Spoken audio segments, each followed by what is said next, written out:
नमस्कार दोस्तों, स्वागत है आपका हमारे शैक्षणिक के यूट्यूब मंच पर। दोस्तों, दिल्ली के भीतर बफर जोन की राजनीति को खत्म कर दिया गया है। वो पर्दा ही गिरा दिया गया जिस पर्दे के भीतर आइडियोलॉजी का कोई पुट ही नहीं था, और उस पर्दे को खत्म करने के बाद अब आगे की राजनीति, यानी ये कहे कि 2029 के लोकसभा चुनाव हो या फिर 2030 का विधानसभा चुनाव हो, अब उस पर्देदारी की बजाय अब सीधी लड़ाई बीजेपी बनाम कांग्रेस होनी है। राहुल गांधी और मल्लिकार्जुन खड़गे की जोड़ी के सामने अब राजनीति नरेंद्र मोदी और अमित शाह की जोड़ी को करनी पड़ेगी। लेकिन सवाल है कि क्या पर्दा गिरने के बाद, बफर जोन की राजनीति को खत्म हो जाने के बाद, क्या अब इस भारत देश की राजनीति के भीतर बीजेपी के लिए चिंता और बढ़ गई है, या फिर दिल्ली की जनता ने बीजेपी को जश्न मनाने के पहले ही एक चिंता में डाल दिया है? और क्या दिल्ली के बाद जो अगला चुनावी विकेट जहां पर बचाने और गिराने के बीच जद्दोजहद करनी है,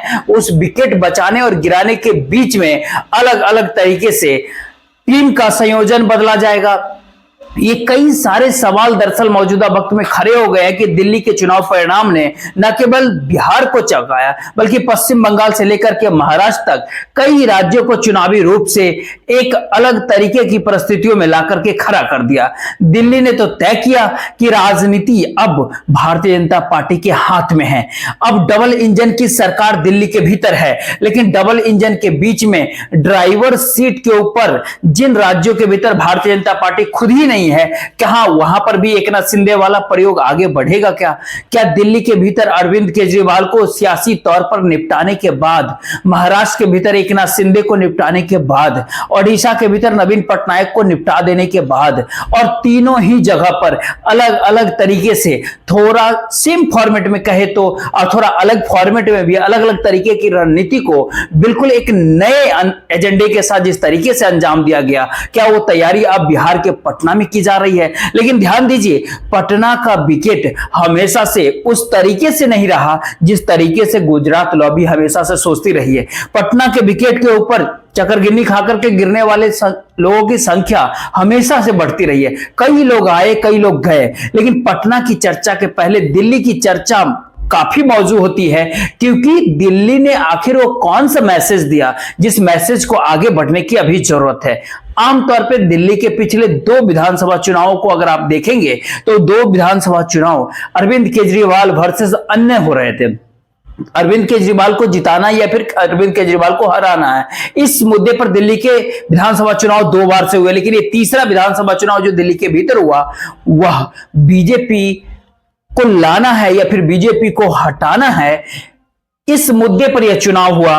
और कांग्रेस पार्टी ने इस बात को तय किया कि जीत भले ही बीजेपी को मिले दिल्ली के भीतर, लेकिन जश्न मनाने की जिम्मेदारी और जश्न मनाने का जिम्मा जनता ने और राजनीतिक परिस्थितियों ने कांग्रेस के सामने ला करके खड़ा कर दिया है। जश्न कांग्रेस के दरवाजे पर दस्तक देती हुई दिखाई पड़ रही है, क्योंकि वहां पर गुजरात का चुनाव अगर आप याद कीजिएगा तो गुजरात के चुनाव को जिस तरीके से एक तरफा बीजेपी के पक्ष में किसी ने बनाया तो वो आम आदमी पार्टी अरविंद केजरीवाल थी। हरियाणा के चुनाव में जिस प्रकार से आम आदमी पार्टी ने एंट्री मारी थी, कहीं ना कहीं कांग्रेस पार्टी का खेल कुछ सीटों पर वहीं पर बिगड़ गया था। और वहीं दिल्ली हमेशा से देश की राजधानी से ज्यादा दम की राजधानी मानी गई, गुरूर की राजधानी मानी गई, और दिल्ली के सत्ता पे काबिज लोगों को दम और गुरूर दिल्ली की सत्ता से ज्यादा बड़े नशे के रूप में अधिकांश लोगों के ऊपर हावी हुआ। तो इस बात से भी कोई इनकार नहीं कर सकता। और आम आदमी पार्टी से अलग हुए लोगों की अगर बात माने तो अरविंद केजरीवाल भी दंभ के उस राजनीति से तनिक भी भिन्न नहीं रहे। लेकिन सवाल है कि अब तो वो भिन्न हो गए हैं। अब दिल्ली की राजनीति के भीतर, विधानसभा के भीतर बीजेपी का मुख्यमंत्री बैठेगा, और भारतीय जनता पार्टी यानी बीजेपी का मुख्यमंत्री दिल्ली के भीतर क्या पूर्वांचल का कोई नेता बनेगा? बिहार का चुनाव है तो क्या किसी बिहारी को दिल्ली के हाथ में कमान सौंप दी जाएगी, या फिर ये कहे कि पंजाब जीतने की कोशिश की जाएगी, या फिर कोई और रणनीति पर दिल्ली का खेल चलेगा?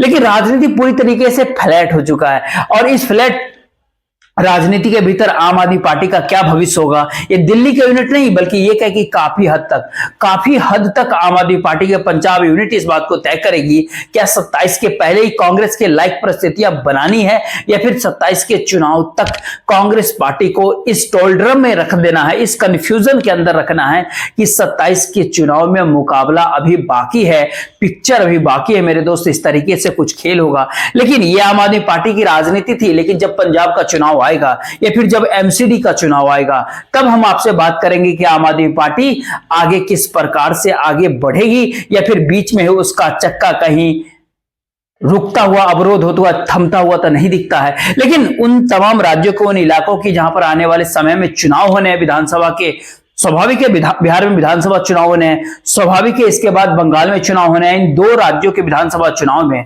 कांग्रेस पार्टी और कांग्रेस पार्टी के इंडिया अलायंस के पार्टनर, इन दोनों के बीच की परिस्थितियां किस रूप में जाकर के खड़ी होती हुई दिखाई पड़ती है, वो देखना अपने आप में काफी दिलचस्प होगा। क्योंकि पिछला विधानसभा चुनाव पश्चिम बंगाल का आप अगर ध्यान हो तो आप याद कीजिए कि पिछले बंगाल विधानसभा चुनाव में 2021 के भीतर क्या कुछ हुआ था।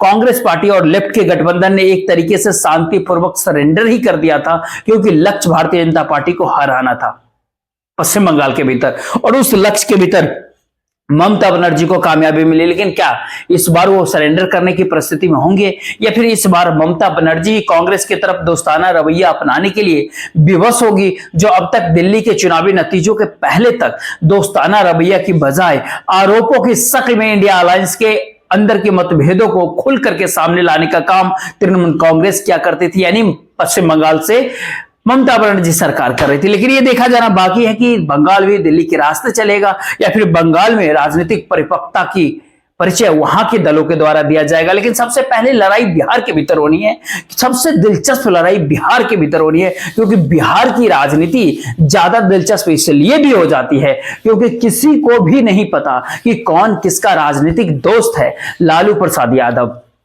और कांग्रेस पार्टी राजनीतिक दोस्त हो सकते हैं, बीजेपी और नीतीश कुमार राजनीतिक दोस्त हो सकते हैं बिहार में, लेकिन लालू प्रसाद यादव और नीतीश कुमार राजनीतिक दोस्त नहीं बल्कि कई के निजी पारिवारिक दोस्त हैं। और उन निजी दोस्ती, पारिवारिक दोस्ती हमेशा सियासी दोस्ती पर हमेशा से भारी पड़ती रही है। और निजी और पारिवारिक दोस्ती, तेरी मेरी यारी या फिर किसी की दोस्ती कब राजनीतिक प्यार में बदल जाए वह कोई नहीं इस बात को जानता। राजनीति का यही रवायत रही है बिहार के भीतर, और महाराष्ट्र के भीतर तो सबने देखा कि बाला साहब ठाकरे और शरद पवार की दोस्ती जो निजी दोस्ती थी, सियासी दोस्ती कभी भी नहीं थी, लेकिन परिस्थितियां आने पर वह राजनीतिक दोस्ती में कैसे बदल गई थी।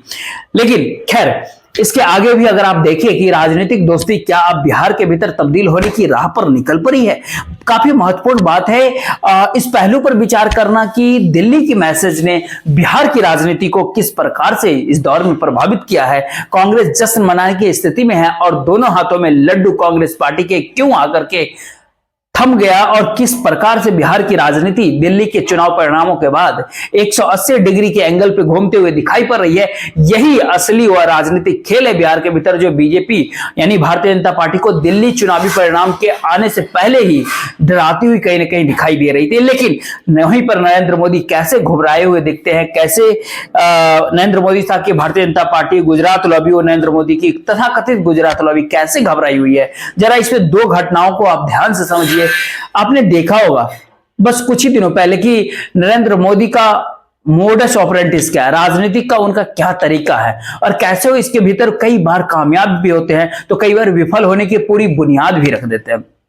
खैर आपने कई बार देखा होगा कि बिहार एनडीए के 2.5 दर्जन सांसदों को कुछ ही घंटों पहले एक साथ संसद भवन के गेट पर प्रधानमंत्री नरेंद्र मोदी से मुलाकात कराई गई। स्वाभाविक सी बात है कि ये इनिशिएटिव प्रधानमंत्री नरेंद्र मोदी का ही रहा होगा, क्योंकि नरेंद्र मोदी इस तरीके की राजनीतिक कलाबाजियों को अंजाम देते रहे पहले से ही। आपको अंदाजा होगा इसके पीछे का मकसद क्या है। बिहार के सारे सांसद एक साथ, एनडीए के सांसद 2.5 दर्जन से ऊपर सांसद एक साथ प्रधानमंत्री नरेंद्र मोदी से मुलाकात करते हैं, इस बात की जरूरत क्यों आन पड़ी। आज के चुनाव परिणाम की कहीं ना कहीं इंतजार था कि इसके बाद बिहार के भीतर अलग तरीके के राजनीतिक संधियों की गुंजाइश कहीं ना कहीं पैदा हो सकती है। ऐसा हम आपसे क्यों कह रहे हैं, अगर इसको देखना हो, समझना हो तो आप ध्यान दीजिएगा 4 जून 2024 के लोकसभा चुनाव के परिणाम को, जब बीजेपी को बीजेपी के 400 पार का नारा जो है देश की जनता ने धाराशायी कर दिया और बैसाखियों पर केंद्र की सरकार बनाने के लिए नरेंद्र मोदी को विवश कर दिया था। चर्चा वहां पर काफी तेज थी कि बीजेपी के भीतर से दूसरा नेता प्रधानमंत्री के पद पर बैठ सकता है, लेकिन नरेंद्र मोदी ही ठहरे। सबसे पहला काम 5 जून को ही किया। तमाम एनडीए घटक दलों की पार्टनर्स, उनके शीर्ष नेताओं को दिल्ली बुला करके अपने नाम पर सहमति व्यक्त करवा ली और फिर वहां पर सीधे बीजेपी संसदीय दल की बैठक ना बुला करके एनडीए सांसदों के संसदीय दल की बैठक बुलाई गई, ताकि किसी भी तरीके से इंटरनल कोशिश से पार्टी के भीतर नेतृत्व परिवर्तन का कोई आंतरिक मतभेद सामने ना निकल करके आ जाए। सहयोगी दल की मौजूदगी में लोग लिहाज करेंगे, इस बात का ख्याल रखा नरेंद्र मोदी ने और अपनी तीसरी ताजपोशी का बुनियाद रख दिया। कुछ उसी प्रकार की कोशिश थी एनडीए के सांसदों से मुलाकात वाली, लेकिन ऐसी परिस्थिति क्यों आई? दिल्ली के चुनाव परिणामों के अंदेशे से ऐसा कुछ हुआ क्या?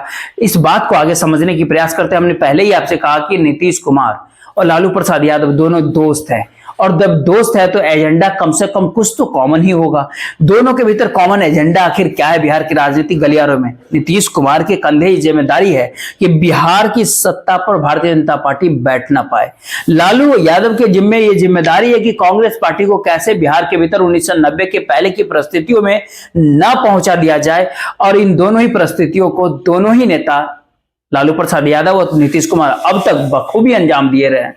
अब लगता है कि इस एजेंडे के साथ मौजूदा रणनीति के साथ कुछ गफलत हो सकती है, तो दोनों ही साथ हो जाते हैं, और जब लगता है कि साथ रहने पर गफलत हो सकती है, सामने वाली पार्टी ऊपर चढ़ सकती है, तब जाकर के दोनों अलग हो जाते हैं। आज के दौर में राहुल गांधी लगातार बिहार पहुंच रहे हैं। एक तरफ जो अल्पसंख्यक वोटर है बिहार के, वो उसमें तेजस्वी यादव का वोटर माने जाते हैं, लालू यादव का वोटर कहे जाते हैं, उनकी अपील पर वो फिदा हो जाते हैं। वहीं दूसरी ओर अति पिछड़े वोट बैंक और महादलित वोट बैंक के ऊपर, जहां पर जेडीयू यानी नीतीश कुमार की सबसे बड़ा पकड़ मानी जाती है, उस पर सीधे सीधे राहुल गांधी टारगेट कर रहे हैं। स्वाभाविक सी बात है कि कांग्रेस के पास जिस दिन अपना एक ठोस वोट बैंक बिहार के भीतर फिर से खड़ा हो जाएगा, सबसे पहले लालू यादव की राजनीति की लूटिया कहीं ना कहीं बिहार में डूबेगी, क्योंकि अल्पसंख्यक वर्ग 1 मिनट की देरी उन परिस्थितियों के भीतर नहीं करेगी राजद के साथ छोड़ने में, जिस परिस्थिति के भीतर कांग्रेस 15-20% वोटों की मालिक बन बैठेगी।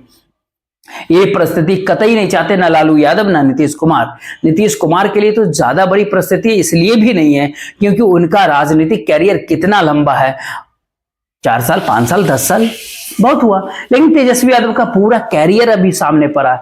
लेकिन नीतीश कुमार उस ऐतिहासिक निंदा का कहीं ना कहीं शिकार नहीं होना चाहते कि बिहार को भारतीय जनता पार्टी के हाथ में सौंप करके राजनीति को टाटा बाय बाय करके चले गए। लेकिन तमाम परिस्थितियों के भीतर नीतीश कुमार के सामने लालू यादव के द्वारा 2025 के साल की 1 जनवरी को दिए गए न्योते को बीटो के रूप में किस प्रकार से रोकने का, किसने रोकने का काम किया वह भी सर्वविदित है। वो रोकने का काम तेजस्वी यादव ने किया।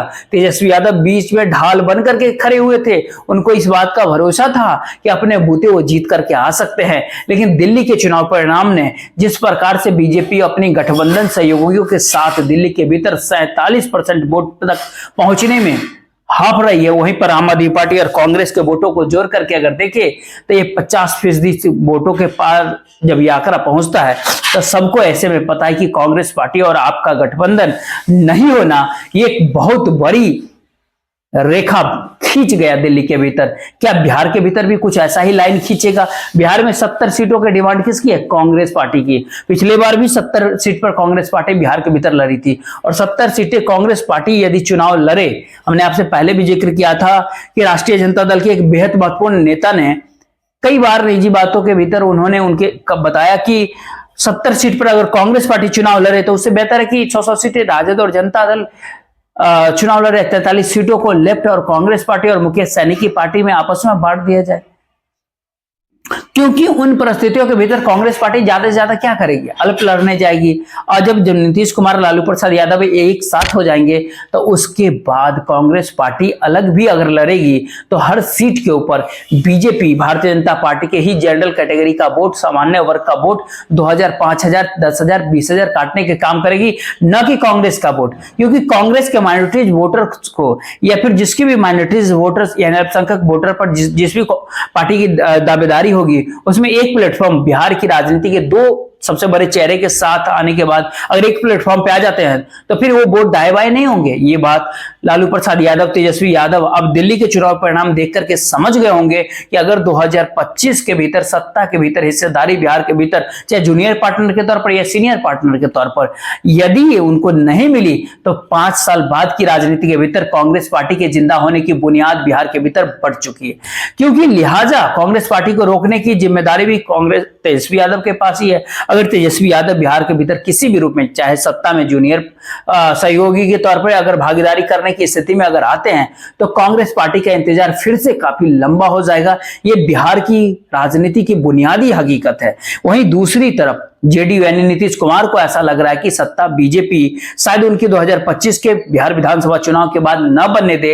एकनाथ शिंदे की तरह उनकी कहानी भी, उनकी स्टोरी को भी कहीं ना कहीं यहीं पर द एंड कर दिया जाए। तो ऐसे में नीतीश कुमार को भी लग रहा है कि राष्ट्रीय जनता दल के साथ सत्ता तो बची रह सकती है, और तेजस्वी यादव जिनके कंधे के ऊपर अभी 2 सप्ताह पहले राजभवन के भीतर काफी प्रेम से नीतीश कुमार ने हाथ रखा था, उस कंधे पर हाथ रखे की तस्वीर आपने कई बार सोशल मीडिया पे देख भी लिया होगा।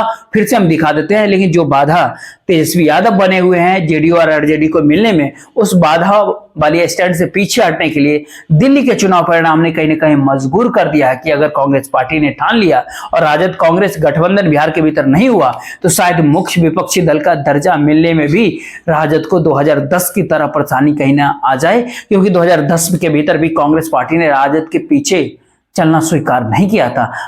नतीजा मुख्य विपक्षी दल के दर्जा भी, राजद को मुख्य विपक्षी दल का दर्जा भी नहीं दिया था।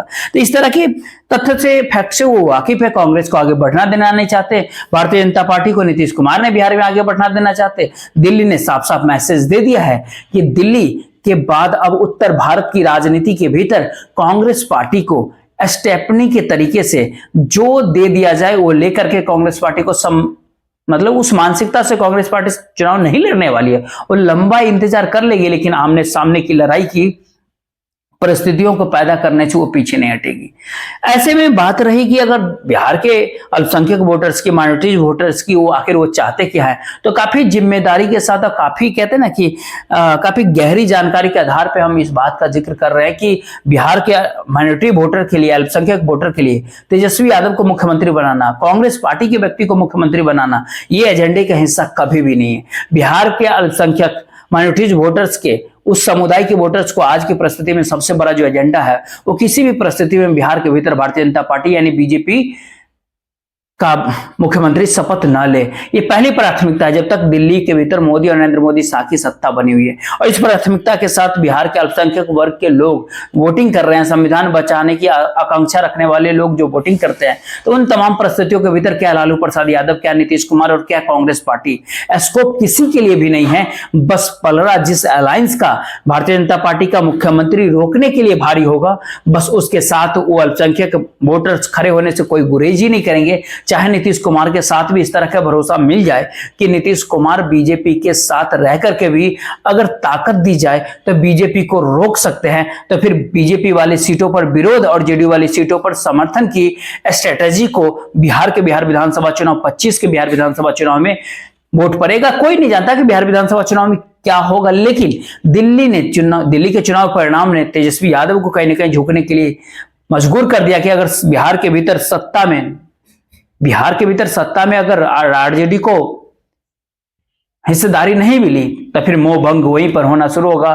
फिर अल्पसंख्यक वोटर्स का मोह भंग होगा, क्योंकि उनके लिए ज्यादा बड़े पोस्टर बॉय राहुल गांधी इस दौर में है। 2030 तक की परिस्थितियों में अभी गंगा, गंडक और कोसी के भीतर काफी पानी निकलना है वहां से, लेकिन कांग्रेस पार्टी के सामने और बीजेपी के सामने जो परिस्थिति है, बिहार के भीतर चेहरा विहीन है।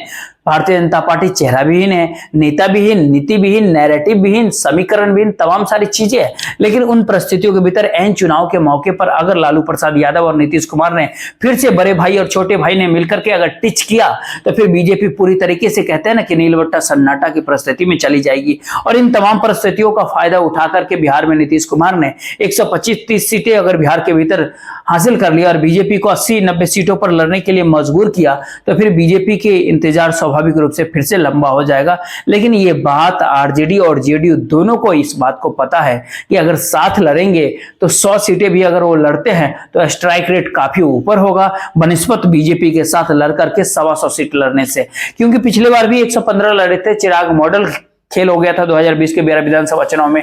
क्या गारंटी है कि प्रशांत किशोर यानी पीके की पार्टी चिराग मॉडल का हिस्सा नहीं है या उस चिराग मॉडल तरह की तमाम परिस्थितियों को पैदा नहीं करेगी। सब कुछ आईने के सामने साफ है। दिल्ली ने ट्रेलर दिखाया है, स्क्रिप्ट लिखने की पूरी जिम्मेदारी लालू प्रसाद यादव और नीतीश कुमार के ऊपर डाल दी है। और उन तमाम बातों से आगे निकल करके अगर देखें तो बिहार की राजनीतिक गलियारों में जो परिवर्तन करने का, जो देशव्यापी परिवर्तन करने का जो इतिहास रहा, जो मादा रहा है, उस मादा को, उस भूमिका को फिर से निभाने की परिस्थितियों को भी निर्मित कहीं ना कहीं कर दिया। उन तमाम परिस्थितियों के ऊपर अब बिहार के भीतर नीतीश कुमार और लालू यादव से ज्यादा जरूरी ये है कि तेजस्वी यादव कितनी परिपक्वता दिखाते हैं बिहार की राजनीति में, ये अपने आप में देखना बाकी है। वाकई दिल्ली के भीतर दिखावे के लिए बीजेपी जश्न मनाएगी। दिल्ली के भीतर जश्न जिस रूप से दिल्ली के भीतर भारतीय जनता पार्टी जश्न मनाएगी, उसके सबसे बड़े हिस्सेदार बीजेपी से ज्यादा घोषित रूप से ऐसा ही, लेकिन कांग्रेस पार्टी कहीं ना कहीं खुश होते हुए दिख रही है। ये एक विकेट बीच के एक बाधा तो पार किया, एक बाधा पार होने के बाद कांग्रेस पार्टी के लिए और बीजेपी को भी कहीं ना कहीं ऐसा लग रहा है कि दिल्ली के भीतर उजला बतासा खाने के लिए उनको तो जरूर मिला, लेकिन काजू बर्फी रसमलाई रसमादरी खाने के लिए कांग्रेस, लालू यादव और नीतीश कुमार कहीं आगे न बिहार के भीतर निकल जाए। तो देखते रहिए, राजनीति है, राजनीति के भीतर कई बार मिठाई रसगुल्ला खा करके भी, लड्डू खा करके भी संतोष करना पड़ता है। लेकिन बिहार में भारतीय जनता पार्टी जब से बनी 1980 से, तब से 45 साल से बिहार के भीतर बतासा ही बिहार के अंदर बीजेपी खा रही है। तो उससे आगे की परिस्थिति इस बार बिहार विधानसभा चुनाव 2025 में बनता है बीजेपी के लिए कि नहीं, या नहीं बनता है, बनता है, जो कुछ भी होगा आपके सामने होगा। पल पल के अपडेट हम आपके सामने लेकर के आते रहेंगे। फिलहाल इस वीडियो को शेयर जरूर कीजिएगा, वीडियो को लाइक या चैनल को सब्सक्राइब जरूर कर लीजिएगा। जय हिंद, जय भारत।